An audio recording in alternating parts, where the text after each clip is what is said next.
한 3년 전인가요? 대학원 다닐 때 석채인 교수님을 모시고 리뷰에 대한 뭐 특강을 한번 들었습니다. 학교에서. 그러다 보니까 리뷰가 참 중요하구나. 특히 그 해외를 좀 진출하고자 하는 분들한테는 많이 중요하구나. 뭐 우리를 아무리 열심히 한들 알릴 방법이 일단 없으니 SNS가 아무리 발달됐다 손치더라도 좀 한계가 있으니 그런 게 좋겠다 싶은 생각을 또 가지게 됐습니다. 그래서 그 강의를 잘 듣고 이제 거의 졸업 시즌과 더불어서 이제 해외는 제가 한 2번 다녀봤고 리뷰가 중요하다는 걸 알고 다닌 게 국내는 한 3번 정도 다닌 것 같습니다. 그래서 이제 알리게 된 거죠. 예, 알리게 됐는데 알린다고 해서 뭐 다 이렇게 되는 것도 아니고 뭐 이게 성향이 있는 것 같습니다. 리뷰어들의 성향이. 그래서 어떤 사람은 뭐 바로 뭐 면전에서 좀 난색을 표현하는 사람도 있고 어떤 사람은 바로 좋다는 사람들도 있고 그래서 그런데 일리비 하지 말고 많이 다니는 게 좋지 않을까. 단지 리뷰어를 선택할 때 내하고 좀 궁합이 맞는 리뷰를 선택하는 게 어떨까. 그리고 처음부터 뭐 아주 거창한 분 말고 소소한 분들한테 신청하는 게 어떨까 뭐 그런 생각도 좀 듭니다. 그래서 저는 그 강의를 통해서 리뷰의 중요성을 알고 실제로 이제 행동에 옮겨서 이렇게 몇 번 한 계기가 이번에 포토페스트에 이렇게 초대받은 게 아닌가 생각됩니다. 그러니까 리뷰 받으러 갈 때 여러 가지 또 준비를 해야 될 게 되게 많을 것 같아요. 사실은 예. 그 어떤 이 핵심 팁 포인트 뭐 이런 것들은 좀 소개해 주시면. 일단은 이제 작업의 완성도를 100% 자기 생각으로 높여놓고 그 다음에 그에 대한 어떤 백그라운드를 충분히 가지고 그러니까 자기 작업에 대한 뭐 이런 내용들을 충분히 먼저 본인 스스로가 숙지해야 됩니다. 물론 다 알고 있겠지만 이 작업을 왜 했는지 계기가 뭐였는지 무슨 메시지를 담고 싶었는지 없으면 왜 없는지 이런 또 표현이 이랬으면 왜 그런 표현이 너에게 중요한지 이런 작업에 대한 이야기를 먼저 충분히 본인이 짧은 시간에 설명할 수 있는 자료를 먼저 준비해야 되고 그 다음에는 뭐 작품 사이즈 보통 우리가 뭐 A/10이나 A3 정도 사이즈를 가지고 가고 작품도 한 뭐 포트폴리오 한 2~3개 정도 준비해 하나만 딸랑 들고 가기 좀 아까운 시간이니까 그리고 리뷰도 하나의 작품만 보고 오케이 하는 게 아니니까 그 다음 작품 하고 그 전 작품을 보면서 이 작가가 얼마나 좀 무르익었는지를 많이 보니까 그런 것들을 일단 준비를 해가고 그 다음에 또 좀 잔잔한 팁이라면 뭐 USB에 자기를 전하고 싶은 걸 신속히 전할 수 있는 어떤 분들은 또 엽서도 만들어가서 신속히 전하고 그런 것들이 좀 필요하지 않을까. 그 외에는 어떤 거 있을까요? 그 외에는 갔다 와서 땡큐 메시지 보내는 정도. 그리고 거기에서 하다 보면은 또 요구하는 분들이 있습니다. 이런 자료 좀 받고 싶다. 그러면 빨리 돌아와서 잊어먹기 전에 빨리 보내주고 뭐 그런 것들이 필요하지 않을까 생각합니다. 언어에 대한 어떤 장벽 이 문제도 상당히 있는 것 같아요. 사실은 왜냐하면 본인 스스로가 영어를 갖다 하는 분들은 뭐 어느 정도 이렇게 또 의사소통을 하고 그러지만은 이제 언어에 대한 부분에 조금 이렇게 좀 미약한 분들을 위해서 어떤 방법이 있는지 그 리뷰 준비할 때. 저도 뭐 엄청나게 미약합니다. 엄청나게 미약하고 제가 회사를 꾸려나가고 있습니다만 꾸려나갈 때도 영어 좀 잘했으면 좋겠다라는 생각을 많이 하고 그랬는데 이번에 리뷰를 받으면서 더욱더 절감을 했습니다. 그래서 내년 목표 저는 영어입니다. 작품도 목표지만은 작품보다 오히려 영어에 더 나는 매진해야 된다는 게 저는 목표입니다. 그 정도로 심각하다라는 생각이 좀 들고 그렇게 안 되면 뭐 통역을 써야 되는 거죠. 통역을 쓰더라도 통역에는 팁이 있을 것 같습니다. 왜냐하면 아까 말했다시피 자기가 전달하고 싶은 내용을 심플한 문장으로 그래야 통역이 쉽게 전달하죠. 나 혼자서 장황하게 설명을 많이 한들 통역이 한마디로 전달하면 뭔가 좀 이상하거든요. 그래서 통역을 잘할 수 있도록 또 내가 좀 정리를 해야 된다. 그런 게 필요하고 저는 이번에 그 포토페스트를 가서 이 토킹을 할 때가 있어서 물론 뭐 통역을 해줍니다만은 스몰톡 같은 거 할 때는 이제 통역을 할 필요가 없을 때도 있습니다. 그러면 통역은 옆에 없지만 나는 적당히 빨리 설명을 해야 되니 내 작품에 대한 내용을 좀 정리를 해갔어요. 조그만한 그 노트에. 그래서 그 내용을 보여주면서 이렇게 이야기를 했습니다. 그래서 리뷰 갈 때도 살짝 정리해 놓는 게 좋지 않을까. 내 말하고 싶은 내용들을 눈으로 보면 바로 이해할 수 있도록 이거예요 라고 이야기하면 질문이 오면 그건 이건데요 하면서 천천히 이야기해 주는. 그래서 저도 이제 다음부터 하여튼 내년부터는 저 혼자 하려고요. 일단 저 혼자 하려고 뭐 부딪혀 보려고. 그래서 모르겠습니다. 지금까지 몇 번 한 경험이 토대로 부딪히면 잘 되지 않을까 생각은 드는데 중요한 건 또 제대로 못 들을 수 있으니 녹음해와서 좀 이야기할 수도 있을 것 같고 또 녹음하라고도 하더라고요 보니까. 그래서 리뷰한테 양해를 구하고 나 지금부터 녹음해도 될까요? 라고 양해를 구하고 녹음해라 라고 하더라고요. 그래서 뭐 그렇게 해서 하도 안 될까 싶긴 해요. 해외 쪽으로는 어디? 해외는 제가 2번 했죠. 그러고 보니까 교토그라피에 한번 갔었고 작년 4월 달인가요? 5월 달인가. 그 다음 9월 달에 싱가포르에 갔었고 그게 전부입니다. 그리고 올해 이제 포토페스트에 하는 그 미팅 플레이스인 파리 그 내일 모레 또 이제 할 거고. 생각보다는 이렇게 뭐 많이 이렇게 참여를 안 하셨네요. 예, 뭐 저는 2번이 참여를 해봤습니다. 근데 좋은 경험이었던 것 같고 개인적으로는 그 교토그라피 같은 경우는 시간이 좀 굉장히 좀 느슨했습니다. 하루에 4명씩 하다 보니까. 그래서 쉬는 시간에 이제 전시회도 갔다 와서 보고 한 반면에 이틀 동안 4명이니까 8명을 한 거죠. 그죠? 근데 싱가포르 같은 경우에는 하루에 10명을 했어요. 네. 리뷰어도 바쁘지만 나도 바빠요.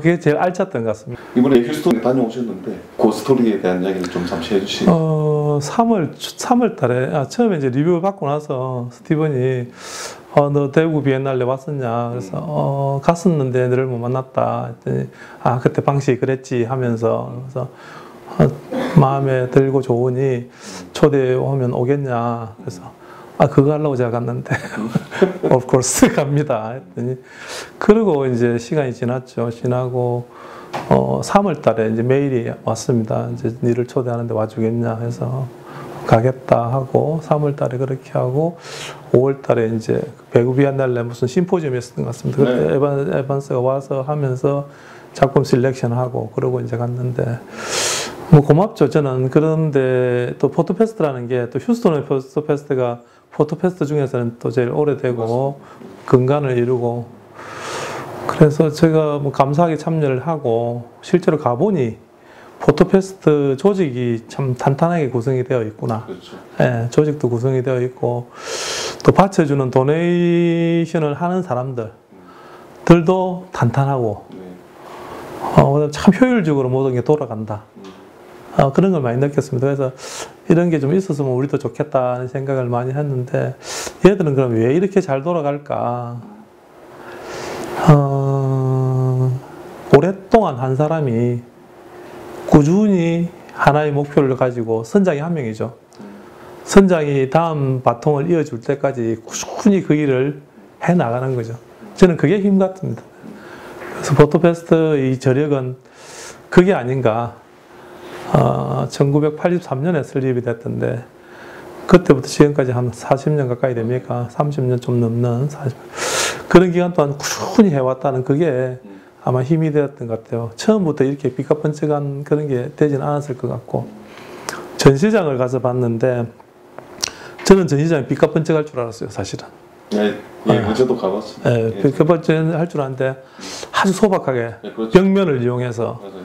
그 예술가들이 렌트해서 쓰는 공간의 벽면을 이용해서 하는데 벽면이 어떻습니까? 근데 그런 걸 갖다 전시장을 한 100m, 아마 7, 80m 되는 그 공간에서 하는 그런 것들이 제가 효율적이다 하는 게 삐까뻔쩍하게 돈 많이 드는 게 아니라 그런 공간을 할애하고 쓸 수 있도록 하고 또 그것도 포토페스트가 빌려서 쓰는 공간이라 하더라고요. 그래서 그렇게 하는 그런 것들이 참 좋았다. 참 잘 산다. 시스템적이죠. 저도 작년에 가서 이제 그 밤에 오프닝 행사할 때 거기 가서 저도 이걸 봤는데 저도 깜짝 놀랐어요. 보면서 그 창작 스튜디오가 안에 다 있고 예. 이렇게 있으면서 그 벽을 이용해서 벽을 이제 활용해서. 전시장을 다 활용을 예. 하고. 예. 그러니까 뭐 어느 전시장보다도 훨씬 훨씬 괜찮은 거. 예, 예. 그래서 우리도 돈만 많이 들어서 뭐 어떻게 할 게 아니라 맞아요. 그런 식의 것들로 활용하면 저렴한 비용으로서 꾸준히 할 수 있는 좀 그런 게 안 될까 싶어서 그런 게 부러웠습니다. 우리 사진을 하는 분들 좀 아이디어를 좀 모았으면 좋겠어요. 일단은 이제 선장이 한 명 있으면 선장을 믿고 가는 게 중요할 것 같지 않다는 거라고 생각해요. 제가 그 대구 비엔날레에서 이제 샷급 방식으로 해서 제가 원하는 사람이 꼭 아니더라도 그날 된 분이 이제 어느 비엔날레의 감독을 하시는 분이었습니다. 그래서 제가 감독님 내년에는 아십니까? 라고 물어봤더니 한국에서는 한 번 하면 못해요. 시기 질투가 심해서 그런 말 듣고 깜짝 놀랐습니다. 그래서 이게 제대로 풍성한 결과를 맺으려면 그렇죠. 예. 꾸준히 하는 게 필요한데 계속 선장이 바뀌면은 선장은 자기 색깔을 계속 보여주고 싶어서 계속 바꿀 수밖에 없는데 그래서 저는 그에 비하면은 동강에서 꾸준히 하는 그런 방법은 상당히 좀 고무적이라고 봅니다. 단지 동강이 좀 외진데 있다 보니 조금 그런 부분이 있지만은 그게 좀 잘 됐으면 좋겠습니다. 그래서 대구 비엔날레도 좀 그런 측면에서 예산도 있고 뭐 규모도 있고 뭐 다들 좋은 시스템을 갖추고 있는데 제가 봐서는 포토페스트보다 훨씬 좋은 조건이에요. 그래서 관의 간섭을 배제하고 그 예술가 집단으로만 그리고 한 명을 선장을 세웠으면 꾸준히 10년이고 20년이고 간다 생각하고 맡겨서 해보는 게 좀 필요하지 않나. 그러면 저는 포스트페스트보다 훨씬 좋을 거라고 봐요. 예산도 많은데. 한번 이제 고민 한번 해보시죠. 같이. 예, 알겠습니다. 저는 작가로서 고민하겠습니다. 일정 자체가 어떻게 돼? 네, 한 일주일 정도 시간을 가지고 오라고 이제 스티븐 이야기를 해서 일주일 정도 이야기를 했었습니다. 일주일 했고 그래서 갔는데 목요일부터 스케줄이 진행이 돼요. 목요일 날 오후에 이제 오픈식을 합니다. 오픈식을 하고 동시에 사실은 동일한 시점에 세 개의 전시가 동시에 이루어졌습니다. 이루어졌는데 한 팀씩 이제 불러서 이렇게 그 오픈식을 해줘요. 그래서 한 팀씩 부른 것들이 아마 저랑 같은 프로세스인 것 같습니다. 그래서 저희가 9월 5일부터 했으니까 아마 2주 텀으로 이렇게 부른 것 같습니다. 그래서 목요일 날 오픈식을 하고 오픈식 하기 전에 시간이 남으니까 일단은 수요일 날 밤에 도착했을 때 이제 그 스태프 중에 한 분 집에 홈스테이 했습니다. 홈스테이를 하고 그분이 이제 저희를 다 케어하죠. 데리고 다니고 뭐 구경도 시켜주고 이렇게 다 하고 애닉이라는 분인데 상당히 감사하죠. 그래서 그분 집에 머물고 방도 각자 배정을 받고 그래서 이제 있었고 아침에 오면 할 일이 없잖아요. 할 일이 없으니까 그냥 있는 게 아니라 인사하고 그 다음에 근처에 이제 아시아 소사이어티를 갔어요.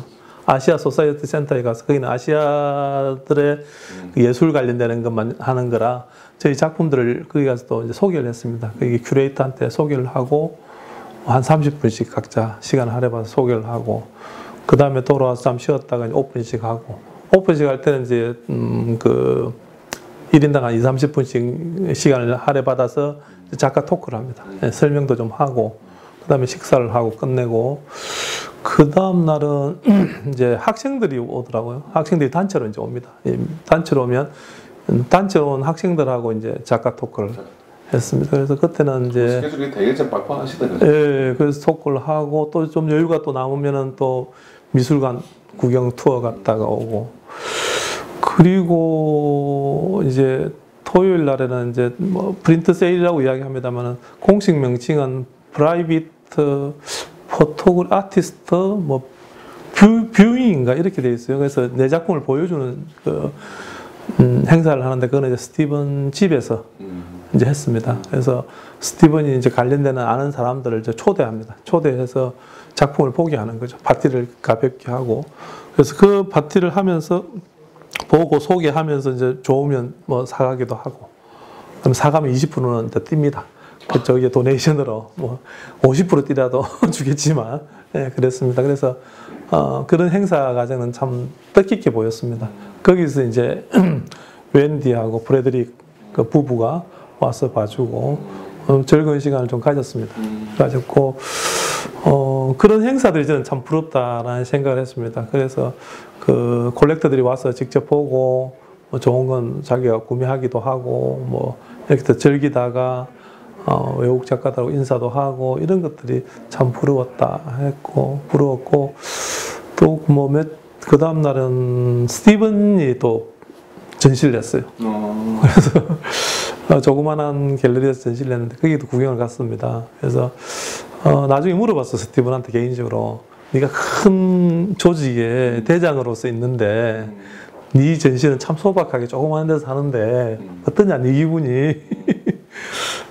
그래서 자기도 옛날부터 이제 그 아티스트를 했기 때문에 그렇게 이제 하는 게 익숙하다 하면서 자기도 좋은 경험이고 하다는 이야기를 듣고 큰 조직의 감독으로 있지만은 참 소박한 아티스트 생활을 하고 있구나. 감독으로서는 크지만은 아티스트로는 참 소박하구나. 그런 걸 좀 느꼈고, 실제로 저희가 갔다 오면 또 이제 갔다 오는 게 가서는 아티스트 피를 줍니다. 아티스트 피를 주고 참가 피를 주고 또 비행기표도 주고 하니까 그 비용이 만만치는 않은데 참 그런 것까지 다 부담하면서 한다는 그 풍요로움 상당히 부러웠습니다. 그런 부분들이. 그래서 우리나라에서도 만약 그런 걸 하면 참 좋겠다. 우리 끝으로 저기 그 해외 리뷰를 갖다 잘 모르고 또 현재 가고 싶어도 뭐 어떻게 가야 될지 모르고 또 정보가 없어서 아니면 또 준비를 못해서 이런 잠재층들이 있다고 봐요. 저는 그런 층들을 위해서 뭐 마지막으로 한번 이렇게 조언을 한번 해주신다면. 일단 해외 나가는 것 자체가 비싼 돈이 드니까 쉽지는 않을 거라고 생각을 합니다. 하지만 우리가 놀러도 가는데 겸사겸사해서 가면 좋을 것 같습니다. 그래서 조금 여유 있게 시간을 좀 가지고 신청을 하면 되고, 또 그런 내용들은 또 포토마에 또 다 있으니까 자주 들어와서 보면 어느 게 좋겠다라는 생각이 들 수도 있을 겁니다. 특히 뭐 일본 같은 경우는 가까우니까 가기도 쉽고 비용도 좀 절감되고, 싱가포르 같은 경우에는 저는 개인적으로 추천하는 게 하루에 그 많은 사람들을 만날 수 있으니 그게 굉장히 좀 저는 좋았었습니다. 그리고 미국 같으면은 4일간 하더라고요. 가는데 오는데 하루 이틀씩 빼먹고 뭐 시차 적용 때문에 뭐 헷갈리고 이러면 모르겠으면 큰 시장이라서 더 많은 사람 만나는 부분은 좋은데, 일단은 저는 그런 부분이 좋다고 보고, 일단 잘 준비해서 한두 번만이라도 나가면은 좀 경험이 쌓이면 내가 매번 나가는 게 중요한 것이 아니라 작업을 좀 잘 정리해서 정리만 되면은 안 괜찮겠습니까? 그래서 그렇게 작업을 먼저 잘 준비하고 시간적 여유를 가지고 그 다음에 준비를 탄탄히 영어도 좀 잘하고 정 안 되면 또 통역 쓰면 되니까 통역 쓸 때는 심플한 단어로서 좀 센텐스를 심플하게 탁탁탁 정리하면 좀 쉽다, 뭐 이런 생각 좀 듭니다.